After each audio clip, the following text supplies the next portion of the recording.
Hey there, Abdullah. Hey, how are you? How are you? Good afternoon to you. Good afternoon. So it's March 21st, I guess the first day of spring, right?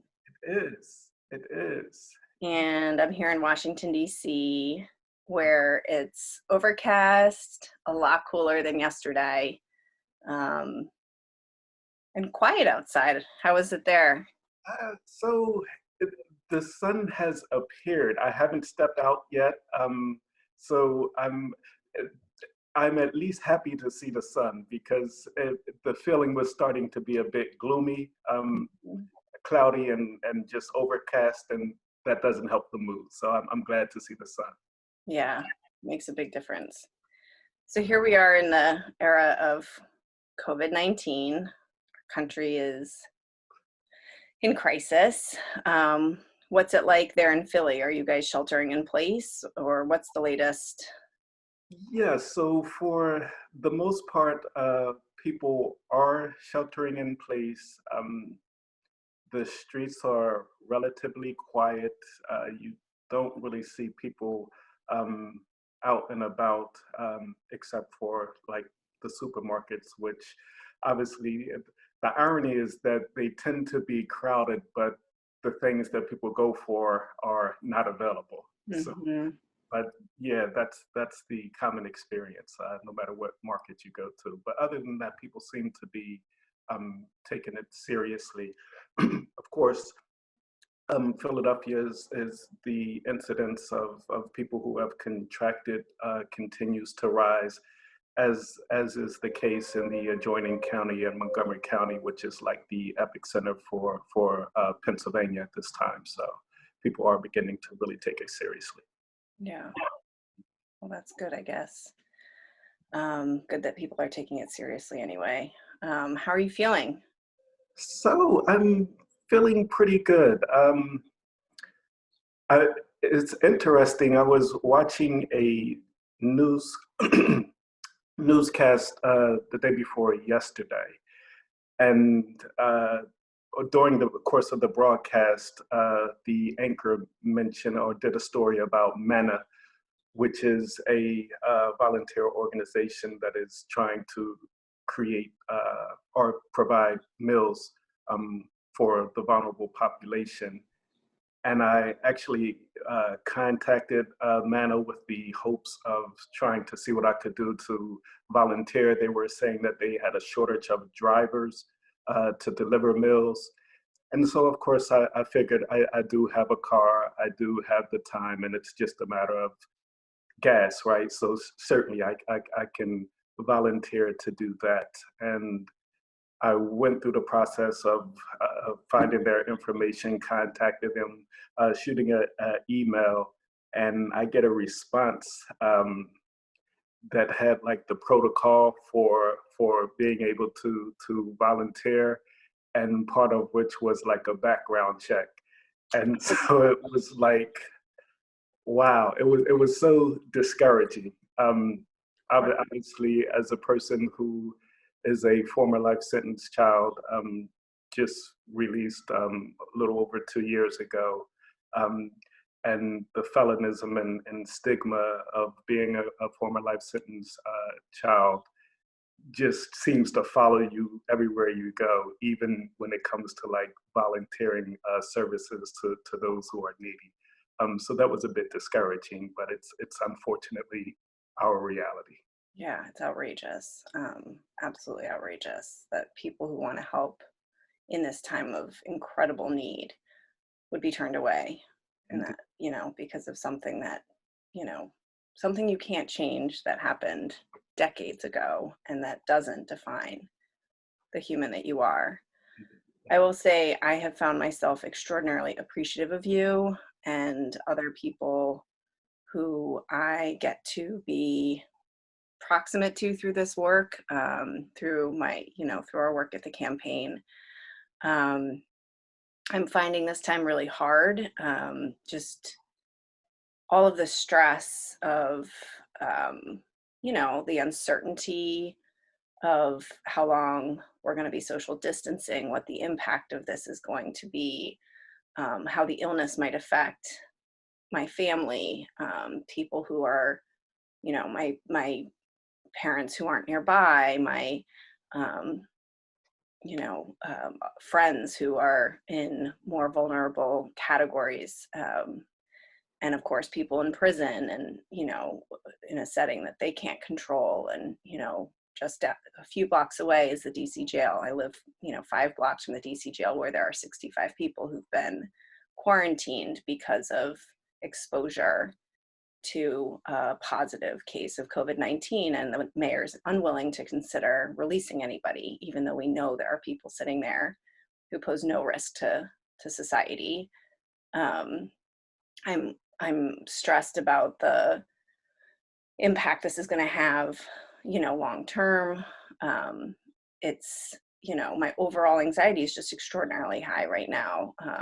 I've got, 3 kids at home who thankfully help me stay present, and also add to my stress sometimes. The distance learning thing is a really nice concept and perhaps impossible to implement while also, working, and we're all doing our best. But I say, that this is a time when I particularly appreciate you and the people that we work with who went to prison as children, were told they were going to die there, who pressed on, who survived.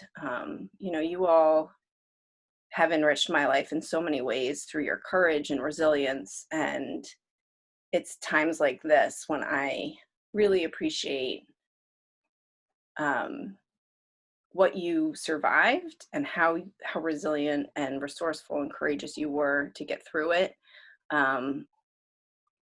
This experience isn't the same as being incarcerated by any means. And a lot of us who have never been incarcerated are feeling isolated and feeling out of control. And when, I can say for myself, I like to be in control. I like routine. I like to know when something's going to end. I like having control of my environment. Right. And we don't have that right now. And it makes me think, to look to you for guidance and for wisdom. Like in many other instances, I know you have incredible wisdom to share. And this is a time where, I thought it'd be worth us recording this conversation just so people who don't have the privilege that I have of being proximate to you might be able to gain some of the wisdom that you have and can share with me and others. How you survived oppressive circumstances that were seemingly indefinite, that meant, you had no control and you were surrounded by chaos and, torturous conditions, torturous treatment. You came through the beautiful human being that you are. And I would be honored to hear from you about what got you through those years. Yeah. How did you find peace and calm in that? Yeah, thank you so much for your warm and generous comments. First and foremost, it's incredibly moving, heartfelt, and in many ways validating of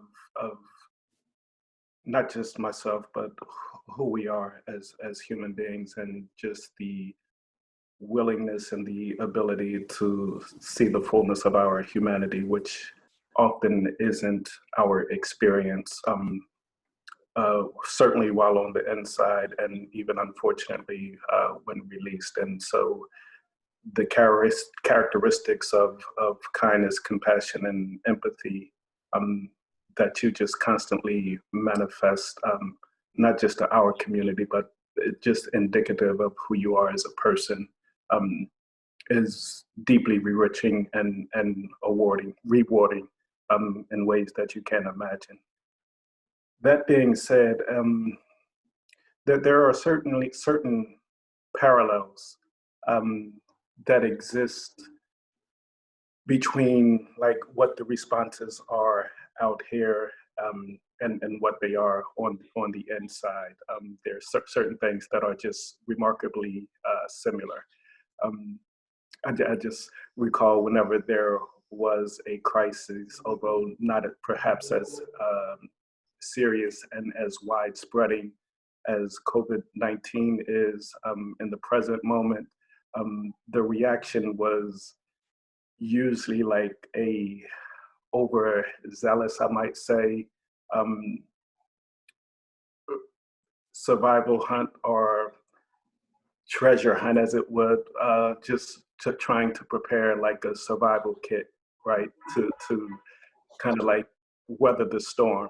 And in prison, that could range obviously from uh, food and drink, making sure that you could access and have within your cell where you would be quarantined, isolated, and locked down for an indefinite period of time. You always was a rush to make sure that you had enough food and drink to survive that. Um, it may be something for those who smoke, a thing about a rush to make sure that they had adequate cigarettes in smoking institutions and reading materials to make sure you had whatever books and magazines that would help carry you through. And so instinctively, people would just kick into like survival mode and just trying to get everything that they thought that they need.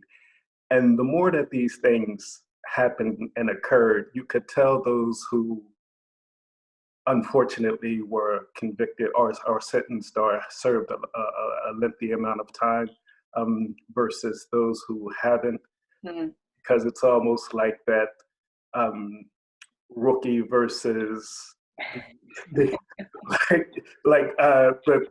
the seasoned, Yes, right. right? Yeah. Whereas like there's this chaotic scene that's kind of like similar to like how you see people rushing in Store right now. markets, right? Yeah, and for toilet paper, like, Yeah. like that becomes a thing, right? And those characteristics are also present in prison.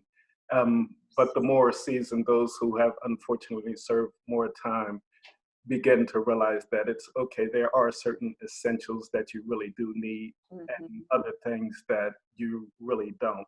And part of that, what I've also noticed and witnessed is that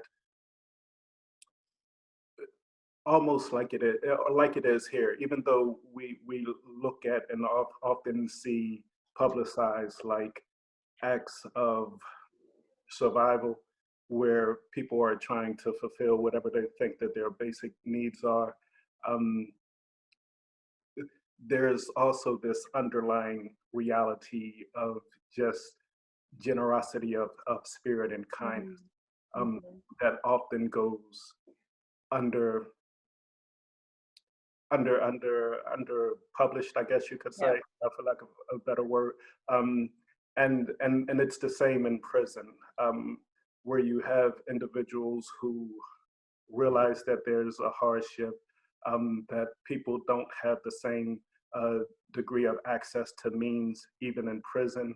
And so you would see people just kindly trying to look after the elder folk who don't have means and mobility, looking out for those who are mentally infirm in some ways, trying to make sure that they had what they needed as well. And I suspect that a lot of that also is going on in society, although we don't see it as much.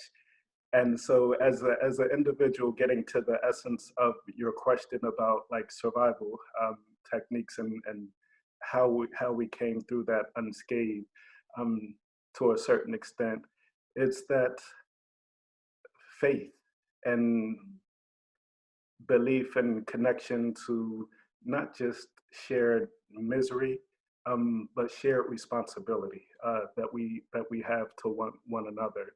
Mm. And as a student of the Arabic language, like one of the things that we learned while learning the language is about the word al-insan that comes from ins.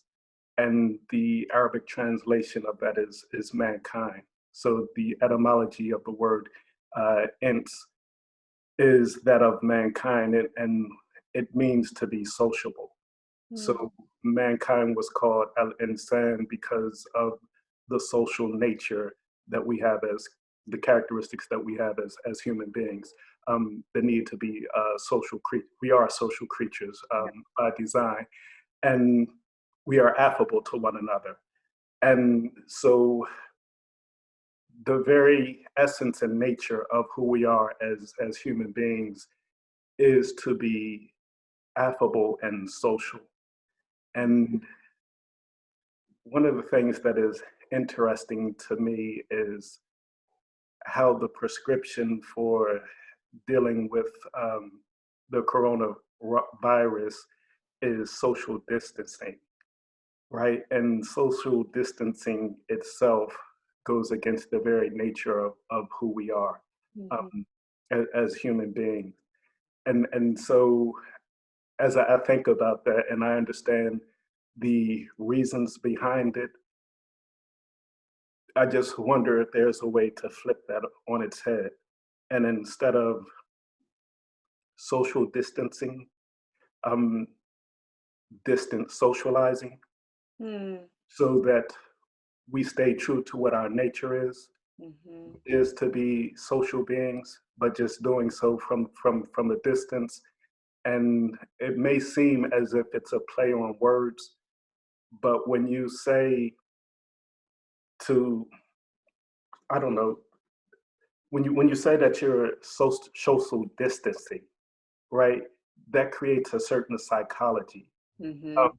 and when we're living in a society that is already fractured as it is, um, words do matter. They do have an impact. The way we frame things has an impact.